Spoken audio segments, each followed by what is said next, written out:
北京科技馆，我们来啦！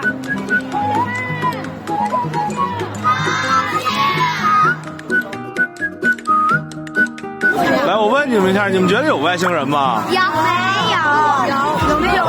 说出观点，为什么你觉得有？因为科学啊，因为科学道理，因为道理。要是不懂。咱们大城的孩子对中国国家科技馆都很有兴趣，但是走马观花10次都不如深度的学习1次。这一次，我们带着孩子们探索了中国国家科技馆整个科技馆关联物理、化学、生物、语文等等学科。兴趣活动从4大发明到电的产生，从汽车奔驰在路上到太空，飞船遨游天空，生活中的一切都。